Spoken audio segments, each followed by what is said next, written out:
Jennifer, and thank you all for fantastic contributions. As Jennifer says, we're now going to turn to the final panel, which will be chaired by Arjun Allen, who is a reporter for the Evening Standard and for the Independent. He's going to be chairing this session on a fairer society. Arjun, are you all good and set? Hello, I think so. Can you all hear me? All right. Thank you very much for doing this, Arjun. I will leave you to it. Well, I'll still be here, but you will also have the final word, so you'll be able to close it up. So over to Arjun and his panel. Yeah, fantastic. I was really honoured to be asked to chair the Fairer Society panel. I think this debate is happening more on the continent than it is here. But how do we build a better society using what we've learned from COVID, using the stress test that this has given us? I think these are all really important questions, and I think the panel that Compassion in Politics has amazingly assembled is very well equipped to answer these questions. And so I think I'm ready to just open it up to the first speaker to introduce themselves, which is Shelter's Polly Neate. I actually think Polly has had a slight problem joining Arjun, so if you want to either go to Christian or Kirsty, if that's okay. Let's go to Christian then. Yeah, Christian. Okay with you, Christian? Yeah, I guess I'm okay jumping in now. Excuse me, I'll just have a drink first. So yeah, hi, I'm Christian Wakeford, the Conservative MP for Bury South. I think I kind of came across Compassion in Politics almost by accident last year by a comment I made in the press, and I think it was a conversation we started having, and I think it's one where we never really looked back. For me, my politics has always been one of trying to find the consensus in the room wherever we can, and I think when I was the leader of a group on my local council, I probably achieved more than the former leaders of the council, because it was sitting down with the Labour leader, the Lib Dem leader, and actually saying, well, rather than focusing, apart from the arguments in full council, what do we actually agree with? What can we compromise in? And where can we actually move forward together, so that my parts of the borough, your parts of the borough, we're all actually moving forward together. So in regards to how the common good is a focus for policy making, I think really we will always well, most likely agree on the ends and just disagree on the means. So I think where we see a lot of the best policy making and the best conversations, and it touches on one of the questions that's just been answered, is when we're in the likes of Westminster Hall, where actually it is more horseshoe shaped. It is almost very much designed to breed that cross-party thinking and conversation, and for a large chunk of the time, you do find that agreement, and that's when we actually have some of our best conversations. Likewise, in the select committee, when it is cross-party working, yes, you may have your own different opinion, and you will differ slightly, but actually, the best kind of friend you can be is a critical friend. And I think really, the number of times that I've heard that loyalty is a very admirable trait, and I agree. We all have a responsibility to be loyal. However, loyalty isn't blind. That means if we're not happy with something, we say so. We speak up. We call out where we think things are wrong, and we saw that again this week with the potential rebellion over the 0.7 GNI for international aid. And whilst I'm disappointed we didn't have a meaningful vote on it, to come out and say, I don't know. Well, I know it's not popular. I know the majority of Conservative voters, and indeed the nation, disagree with international aid, but I'm supportive of it because it's the right thing to do. So I think that's, we should never be ashamed to say we think you're wrong. We think we have more information on this, and that's why we're going down this route. But how do we do so in trying to tackle social injustice? For me, the best way to tackle social injustice is through education. I mean, we've how many times over the last couple of years now been talking about levelling up and building back better. And as much as a shiny new building is a great addition to any town, how does that actually improve anyone's life chances? It tends not to. So what I want to see is more money going into your local health services, your local schools, so that actually people have a real chance of improving their life chances. And if we get to the end of this parliament and we can't show that, then we've failed. And I think as a final point as to how we can unite a divided nation, that's going to be a very tricky one, unfortunately. We've had and it was mentioned in the last debate, the divisions because of Brexit have become so entrenched. But compromise is not a dirty word. Unfortunately, I think it has become so. We're so entrenched on one side of the argument or another, we can't see the wood for the trees. So at some point, we are going to have to come together, whether it's over a coffee, a beer, or whatnot. And as much as I've hated the phrase of put our arms around the nation, we need to put our arms around one another and just say, I disagree, but I can do so respectfully. Thank you. Thank you very much. Me for now. Yeah, that was really, really good. And I can imagine there's going to be a lot of questions about this week as well, and what could have been voted on. Just before we go on to Polly, who I believe has rejoined, I just thought I should probably introduce myself because most of you will not know me. So I'm Arjun, as Matt said. I work for the Evening Standard and Independent. I cover a range of foreign and domestic issues, including leading on social campaigns, including on homelessness and food poverty over the last year. So I think we've got 4 minutes now for Polly from Shelter. Hi, I'm so sorry about all the chaos about trying to join the meeting. Real apologies to that. So I'm going to take the whole idea of building in your title pretty literally. And actually, I don't know what shiny new buildings means, but I think buildings absolutely do change people's lives. Someone said to me recently that nearly a third of people in Britain have grown their savings during the pandemic, and by a median amount of £4,500. That's a lot. And in the news 2 days ago, I read that Andy Haldane, who's the chief economist of the Bank of England, said that Britain's housing market is on fire thanks to the extension of government tax breaks for home buyers and increased demand from richer households who have got more savings. But what we see is that the 2/3 of private renters who have no savings at all are in more and more danger of homelessness. These people are closer to homelessness than they are to home ownership. We've seen a 21% increase in households receiving housing support.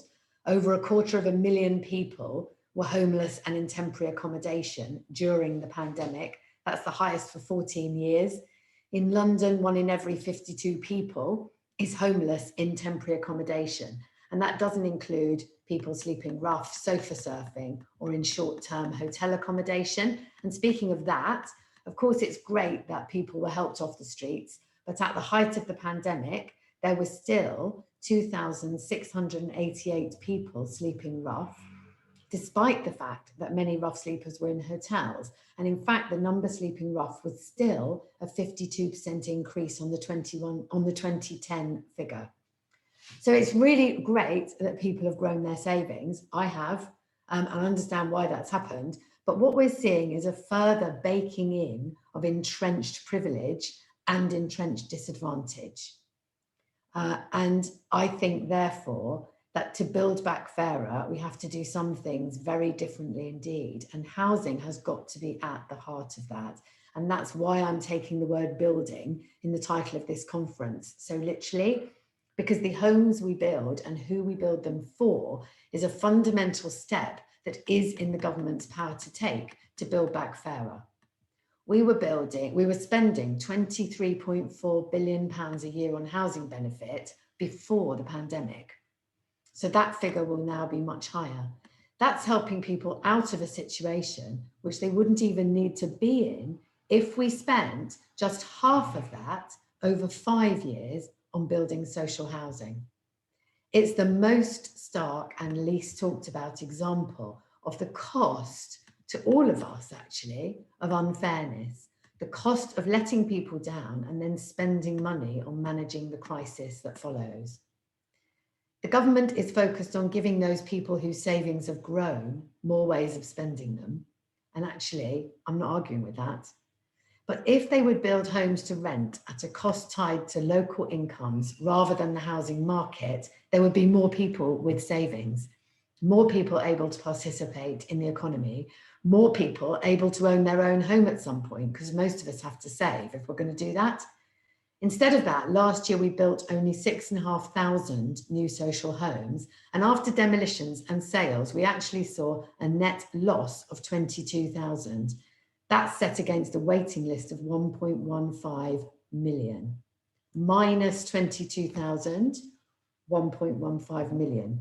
And all of those people are on that list because they've been assessed as being unable to afford the home they are struggling to live in. I could go on, and I was going to talk about a particular case, which I will later if I have time. I know I don't for now. But as the Building Back Fairer report eloquently explains, the national emergency that our housing crisis has become was fundamentally intertwined with the pandemic. Surviving the pandemic with your physical and mental health intact was dependent on having somewhere decent to call home. And all those phrases that have been ringing in our heads, stay at home, self-isolate, keep your hands clean, socially distance, have been torture for people in cramped, overcrowded, damp, infested, dangerous homes, or those with shared bathrooms and kitchens. I've even met a family in a room, one room, in a converted office block with no outside window. Over 75% of both Leavers and Remainers believe in more social housing. They just don't believe it passionately enough. And we at Shelter have set ourselves the task of helping the country understand that investing in homes is the only way to ensure the unfairness created by the pandemic doesn't become our new baseline. Thank you very much, Polly. Thank you for that. Should we move straight to Save the Children's Kirsty McNeill? Hi everyone, and I'm actually at the G7 at the moment in the media centre, so apologies for the noise behind me. When I think about the good society, the key thing for me is that it will definitely start with good childhoods. And if there's one thing that we've learned in 100 years working at Save the Children in 120 countries, is that good and bad childhoods follow people around forever. You only have one shot at getting them right, and if you get it wrong, that will still be showing up 50, 60 years thereafter. So it's absolutely imperative that we get childhood right, and that's true both domestically and internationally. And I might say one thing on each. The thing that unites what we get wrong about childhood wrong domestically and internationally is a mindset problem. And it's a mindset problem, to my view, from policymakers who know how to deal with people as consumers, as mortgage holders and borrowers, as investors, as employees, and as employers. What policy is not very good at dealing with people as is as citizens and as families and as people who have relationships with one another. And that shows up in a number of ways in quite stark terms in policy. The first is that we have 4 million children living in poverty in the UK and no plan about how to get them out of it. And that experience of childhood poverty does two things for children. It shortens and it shrinks their childhood. And what I mean by that is, one of the most amazing things about children is that sense that nothing is beyond them. And actually what poverty does is bring the point earlier down the age range at which they suddenly realise that no, actually some things are going to be beyond them, and that some expectations are not for children like them. And I think the job of policy, and the job particularly of compassion in politics, is to keep alive that sense of invincibility that children have for as long as possible. Globally, likewise, because we don't focus on the relationships we have with one another and the essential dignity and equality of every single human being, there are two bits of news that I'm reeling from here at the G7. So the first, and I'm so grateful that Christian mentioned this, the first is that we still have a dismissal from the government of the Speaker's express instruction to bring a vote before the House about 0.7. And to give just one very tangible example, because 0.7 is an abstract number, but here's what it really means. What it means is Yemen, the world's worst humanitarian catastrophe, where 93% of children are dependent on human solidarity in the form of humanitarian aid. 93% of children in Yemen are dependent on humanitarian aid to stay alive. That is the aid that pays for their food and pays for their medicine. And the UK government has turned its back and cut that assistance by 60%, and it's done so in our name. That's the first bit of news that I'm reeling from. The second is that here in the G7, we were hoping for a deal on vaccinations that might finally put jabs in arms of the whole world. And yet I heard from Save the Children counterparts just this morning that the entire nation of Afghanistan has run out of vaccinations at the peak of its third wave. So what we've really got in play this weekend is quite a fundamental question about whether we do genuinely believe that every single human life is equal, and that our job as people involved in politics, involved in policy, involved in public life, our job is to honour that aspiration we have of fundamental human equality, honour it in the budgets that we pass and the policies that we adopt. And that's certainly what we'll be calling for from the G7 this weekend. So I think the thing where I would like to leave you is, if we genuinely think it's important that childhood is good and it's good universally everywhere in the world, if we genuinely believe that, then we will, all of us together, have to work to find a way to recognise in every single bit of our lives and every single bit of our public and collective and common life, to recognise that compassion and solidarity aren't things that we feel, they're things that we do. And what we do is, in the end, what we'll get measured against. Thank you very much, Kirsty, for that. And now let's move straight to David Lammy.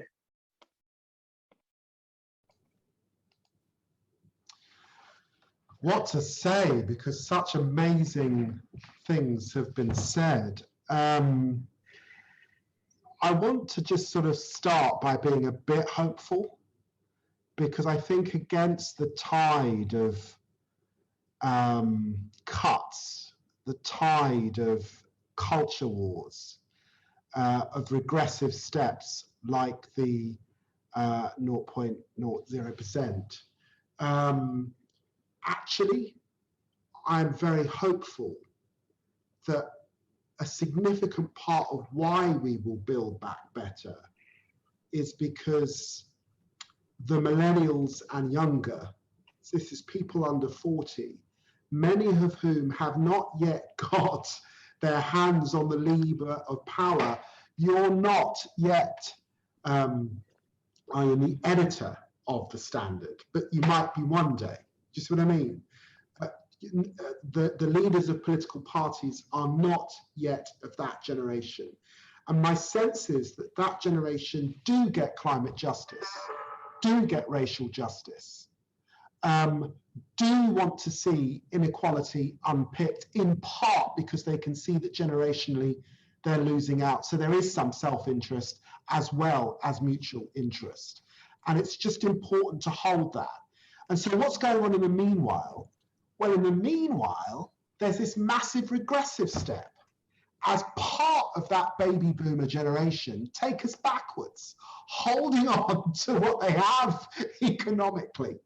And I'm afraid, socially, creating division along racial lines, almost to obscure much of the discussion that's already taken place in relation to inequality. There are two big engines of the world. It's as simple as that. The people that do the heavy lifting, the people that make the clothes we wear, the people that dig things out the ground that we depend on.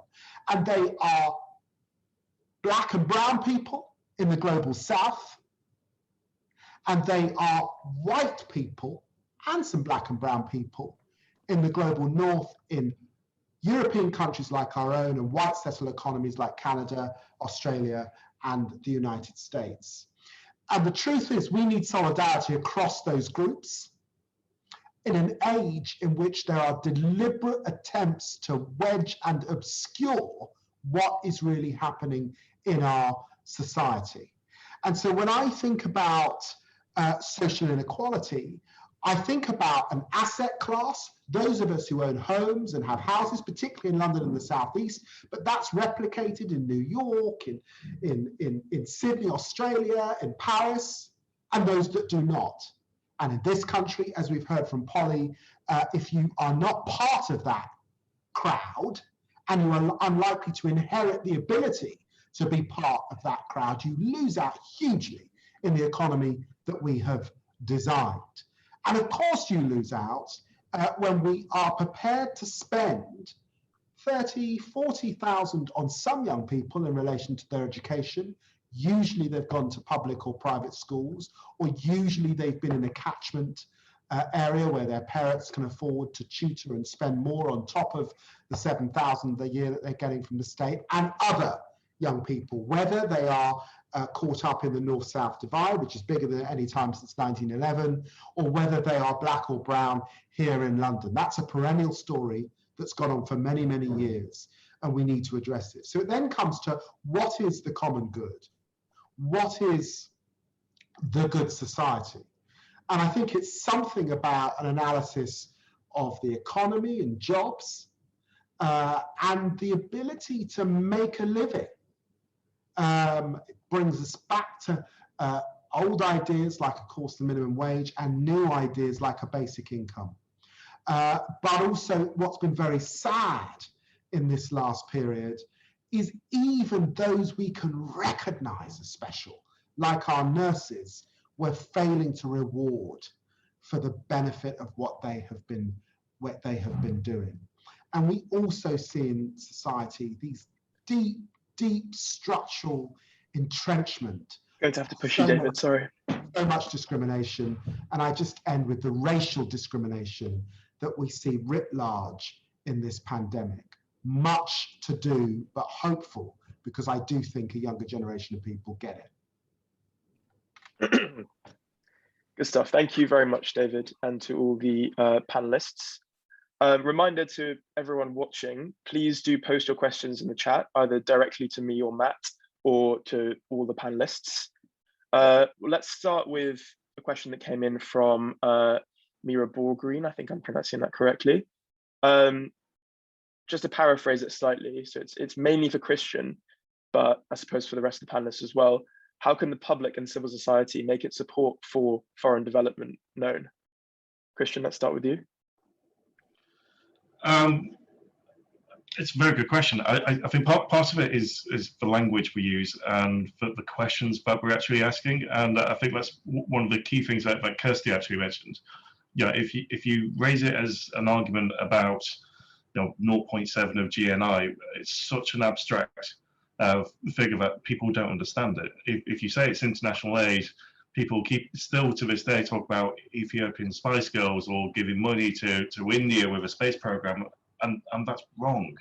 If you say, well, actually this money is going to make sure that victims of droughts are being able to have clean water, if it's people of Ethiopia are being able to be fed, if it's sending out mosquito nets, these are actual lives. And I think part of what we probably really need to do is actually humanize this. And so this is actually allowing us to keep people living, to keep people educated, and if anything, to actually empower them. We're not asking people to reinvent the wheel. We're asking people to pump it up a bit and actually empower them to move forward with their lives as well. I think it was something that I actually said in my maiden speech as my parting comment, which was, it's incredibly nice to be important, but it's much more important to be nice. And like I said, this is absolutely the right thing to do. And I think because people think it's a huge amount of money, and don't get me wrong, it is a big amount of money, but the things we actually achieve from it, it's just so worthwhile. There's a moral argument, and I think we need to make sure that people actually hear and understand that argument. And again, if we're contacting MPs and friends and anyone else, just keep it kind. Keep the insults out of it, and we'll achieve much more together.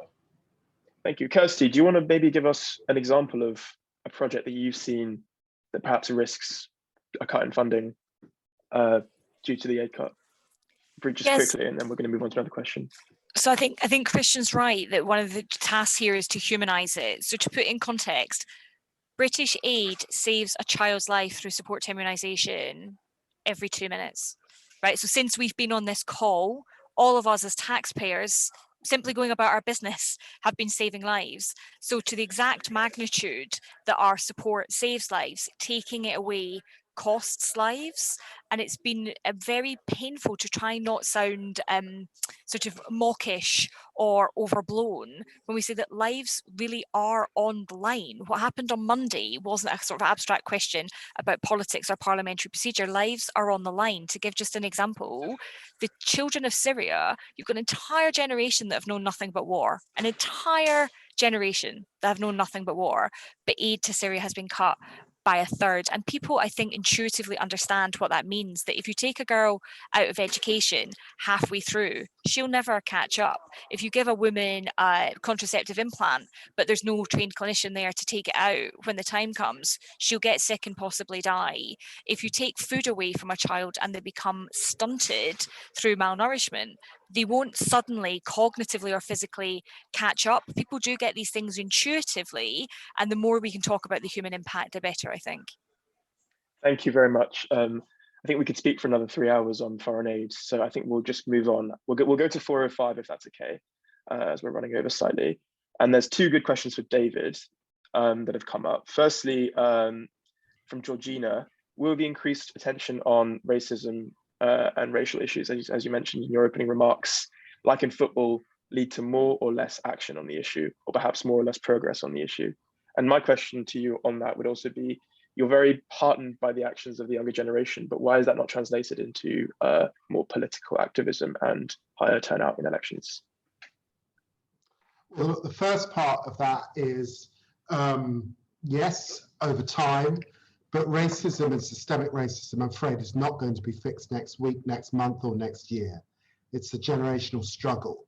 In our own country, as in many European countries, the first thing that is necessary is truth.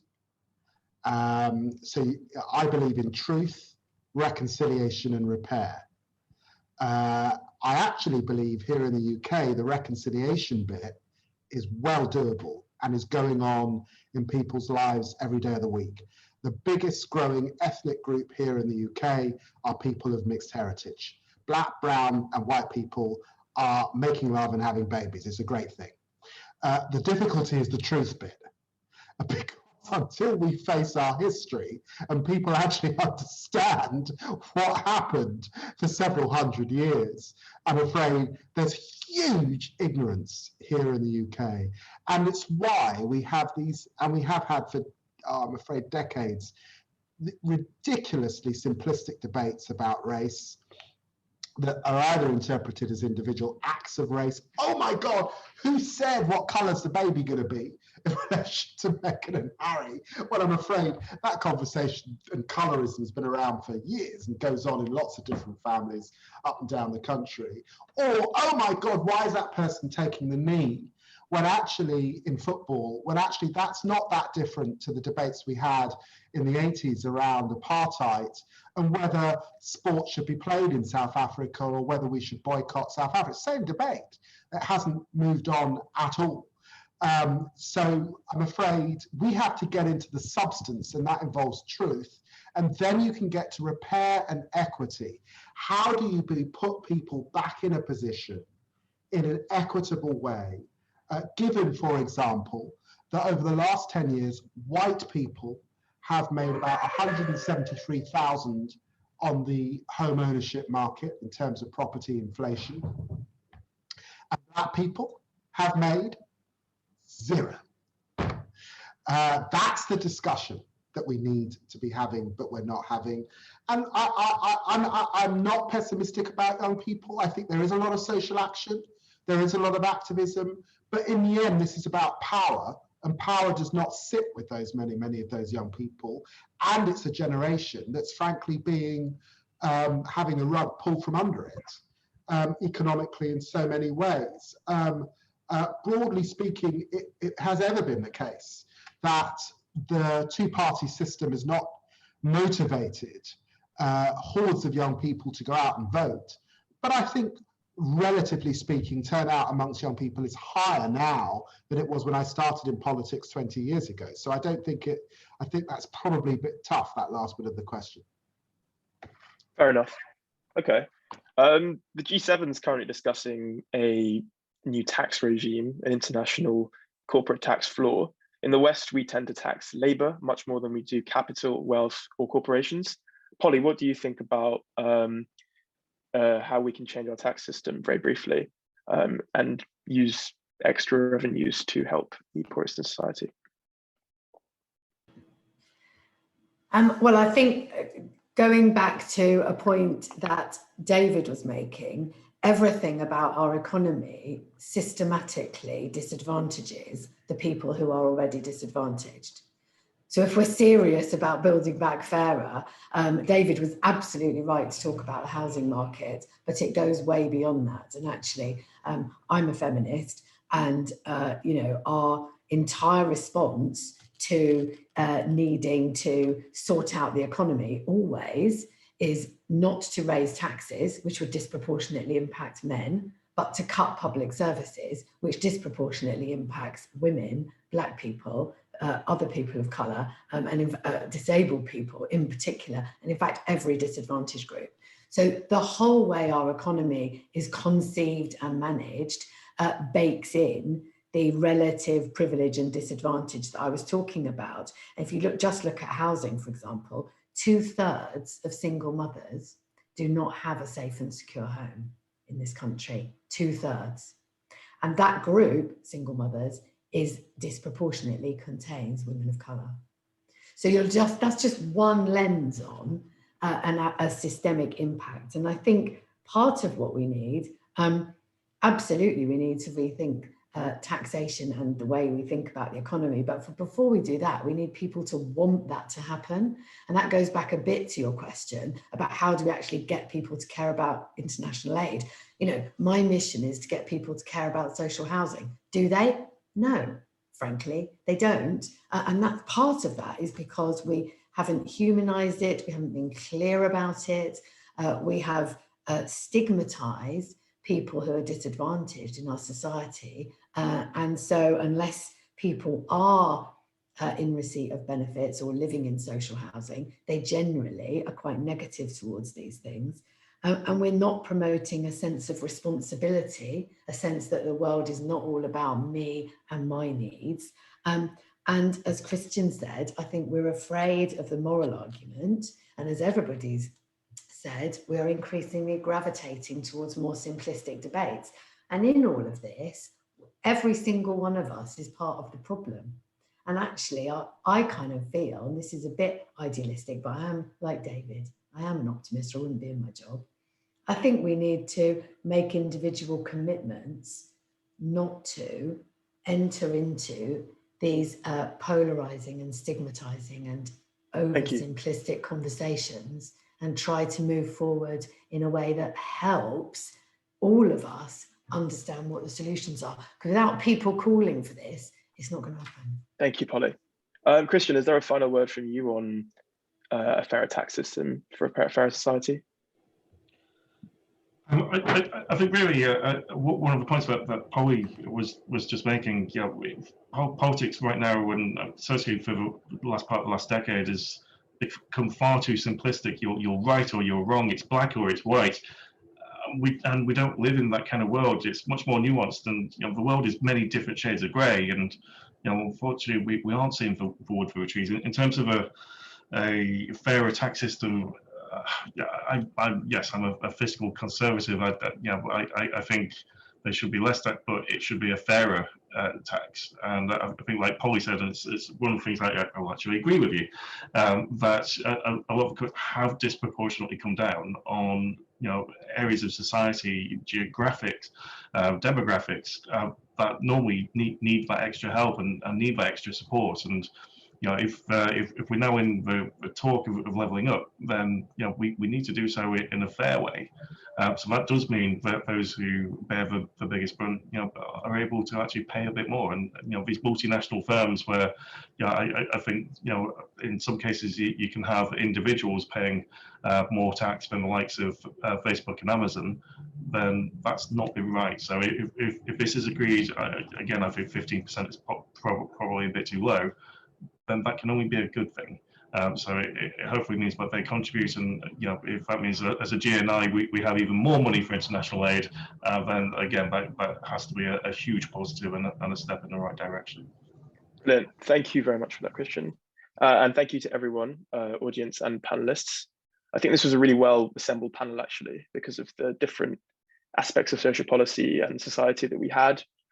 Polly, I think the homelessness question is really important. I mean, I saw for myself last year during our homeless campaign, the conditions in which some people are forced to live in, and we spoke to them. They have, you know, the dignity they managed to hold up regardless is really impressive.